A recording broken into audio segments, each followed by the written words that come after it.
അത് വേറെ ഒന്നും ഒട്ടും പ്രധാനം അല്ല ഇപ്പോഴത്തെ അവസ്ഥയിൽ.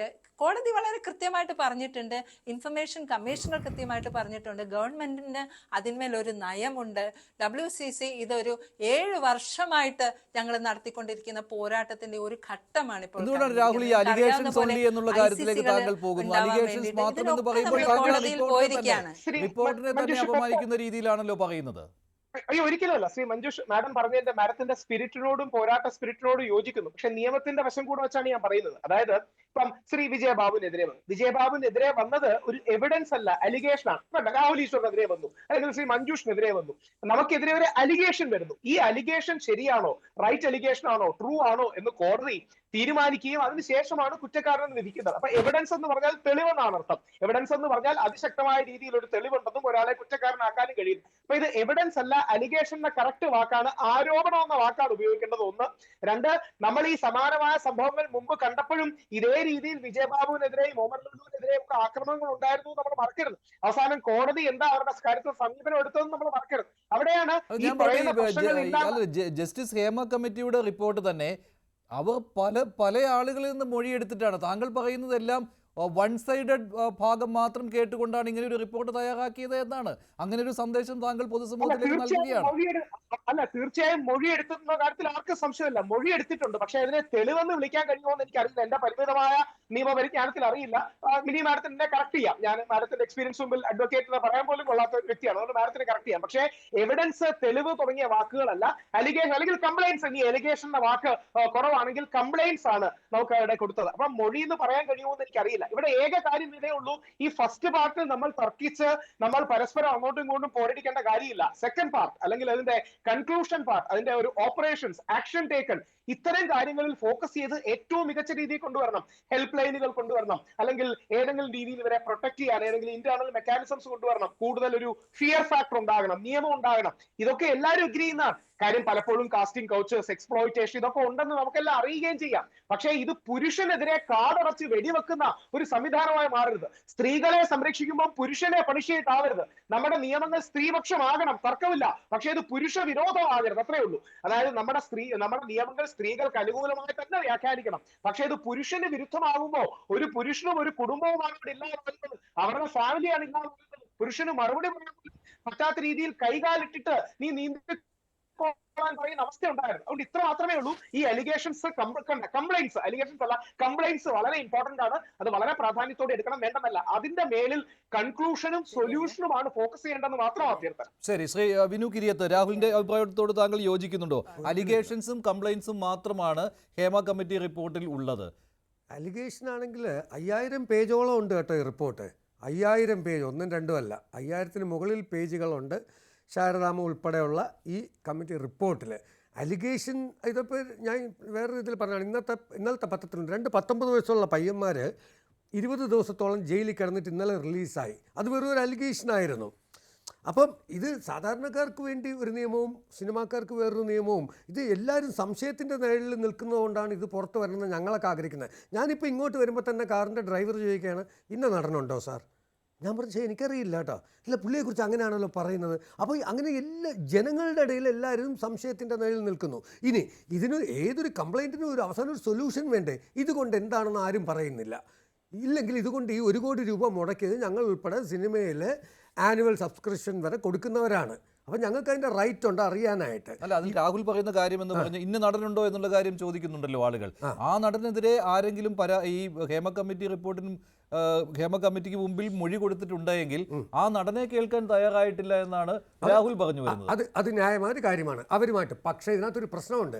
ഇത് പുറത്തു വരാത്തിടത്തോളം കാലം ആരുടെയൊക്കെ പേരുണ്ടോ അവരെല്ലാം നാളെ മുതൽ രാഷ്ട്രീയ അടിമകളായി മാറും. കാരണം എന്താണ്? അനങ്ങാൻ പറ്റില്ല, സ്വതന്ത്രമായിട്ടൊരു അഭിപ്രായം പറയാൻ പറ്റില്ല. ഈ മിനിസ്ട്രിമാരെ അടുത്ത മിനിസ്ട്രി വരുമ്പോൾ അവരറിയുന്ന ആൾക്കാരുണ്ട്. അപ്പോൾ ഇവരിനി ജീവിതകാലം മുഴുവൻ അടിമകളായിട്ട് ഇങ്ങനെ നിൽക്കേണ്ടി വരും. സാഹിത്യകാരന്മാർ അല്ലെങ്കിൽ കലാകാരന്മാരെന്ന് പറയുന്ന അവർക്ക് പ്രതിബദ്ധത ഇല്ലാതായി പോകും. ജനങ്ങളോട് ഒരു കാര്യം പറയാൻ പറ്റില്ല. മറ്റേ പാർട്ടിക്കാരിടപെടും, ഇവരെക്കുറിച്ച് പറഞ്ഞാൽ ഇവരെക്കുറിച്ച്. അപ്പോൾ ഇത് എന്തിനായിരുന്നു ഇത് 1 കോടി രൂപയോളം മുടക്കി? ഇത് എന്തിനായിരുന്നു? അപ്പോൾ WCCയിലെ ഈ കുട്ടികൾക്ക് കുറേ പടങ്ങൾ നഷ്ടപ്പെട്ടതല്ലാതെ അവർക്ക് ഇതുകൊണ്ടൊരു പ്രയോജനവും വരാൻ പോകുന്നില്ല. പാർവതി തിരുവോത്ത് എന്ന് പറയുന്ന കുട്ടി എത്ര നാളിന് ശേഷം ഇപ്പോൾ അഭിനയിച്ച പടം എല്ലാവരും ഒന്ന് കാണേണ്ട ഒരു ചിത്രം തന്നെയാണ്. ഉർവശിയോടൊപ്പം അത് ഉള്ളൊഴുക്ക്. അപ്പോൾ ആ കുട്ടി എത്രയോ നാൾ കാത്തിരുന്നിട്ട് നല്ലൊരു ആക്ട്രസിന് അവസരങ്ങൾ കിട്ടുന്നില്ല. അപ്പോൾ അഭിപ്രായം പറഞ്ഞാൽ അവരെ പുറത്ത് മാറ്റി നിർത്തുന്ന ഒരു പ്രവണത ഉണ്ട് എന്നുള്ളത് എല്ലാവർക്കും അറിയാവുന്ന കാര്യമാണ്. പിന്നെ രാഹുൽ പറഞ്ഞ ഒരു പോയിന്റിനോട് ഞാൻ യോജിക്കുന്നു. കാരണം പെണ്ണ് പുരുഷന്റെ പേര് പറഞ്ഞു കഴിഞ്ഞാൽ അവൻ ശിക്ഷിക്കപ്പെട്ടതിന് ശേഷമാണ്. ഇപ്പോൾ നമുക്ക് ദിലീപിന്റെ കേസ് എടുത്താലും വിജയ് ബാബുയുടെ എടുത്താലും അവരുടെ ഫോട്ടോയും പേപ്പറും അവന്റെ ജാതകം വരെ വെളിയിൽ വന്നു കഴിഞ്ഞു. പെണ്ണിൻ്റെത് വരുന്നില്ല. അത് വളരെ കഷ്ടമാണ്. അതുകൊണ്ട് തീർച്ചയായിട്ടും അമ്മ സംഘടന, അല്ലെങ്കിൽ ഇതിപ്പോൾ അമ്മ മാത്രമല്ലല്ലോ, ഇതിനകത്ത് ഒരിക്കലും എല്ലാവരുടെയും ധാരണ കുറേ താരങ്ങളുടെ മുഖമാണ് മനസ്സിൽ വരണം. നെവർ. ഞാൻ പറയുന്നത് ടെക്നീഷ്യൻസും ഉണ്ടാവൂലേ ഇതിലൊക്കെ. സിനിമയിലെ മൊത്തമാണ്.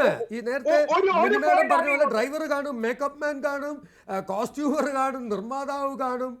അപ്പോൾ എനിക്ക് കോൺഫിഡൻസ് ഉണ്ട്, എൻ്റെ പേരില്ല. അതുകൊണ്ടാണല്ലോ ഞാൻ ഈ സധൈര്യം വന്നിരിക്കുന്നത്. അപ്പോൾ മടിയിൽ കനമുള്ളവർക്കൊക്കെ ഇത് ആർക്ക് വേണ്ടിയിട്ടാണ് ഈ സ്റ്റേക്ക് പോയത് ഈ വ്യക്തി എന്നുള്ളത് ഭയങ്കര ഇമ്പോർട്ടൻ്റ് ആണ്. മിനിമേഡം പറഞ്ഞത് എന്താണ് രാഹുൽ പറയൂ. രാഹുൽ പറയൂ. വിനു കിരിയൻ സാറിന്റെ പേരൊന്നും ഒരിക്കലും വരുന്നത് നമുക്കറിയാം. ആവശ്യം എനിക്ക് അതല്ല. പക്ഷേ ഇത് ഒരു പോയിന്റ് ആടിയുള്ളൂ. എനിക്ക് പാർവതി ഞങ്ങൾ ഒരുമിച്ചാണ് ഞങ്ങളുടെ കരിയർ തുടങ്ങുന്നത്. ഞങ്ങൾ കിരൺ ടിവിയിൽ ഒരുമിച്ചാണ്. അന്നേ പാർവതി ബ്രില്യന്റ് ആണ്. ഒരുപക്ഷെ മലയാള സിനിമയുടെ ചരിത്രത്തിലെ ഏറ്റവും ബ്രില്യന്റ് ആയ 5 or 10 ആക്ട്രസ് എടുത്താലൊന്ന പാർവതിക്ക് അവസരങ്ങൾ നിഷേധിക്കപ്പെട്ടെന്നുള്ള സത്യമാണ്. പാർവതി ഔട്ട്സ്പോക്കൺ ആണ്, ഫെമിനിസ്റ്റ് നിലപാടുള്ള വ്യക്തിയാണ്. അതുപോലത്തെ ഒഴിവാക്കലുകൾ ഒരു കാരണവശാലും പാടില്ല. അതിനെതിരെ ഏതെങ്കിലും സോഷ്യൽ പ്രശ്നമോ ഗവൺമെന്റ് പ്രശ്നമോ പോളിസി ഇന്റർവെൻഷനോ ഒക്കെ നല്ലതാണ്.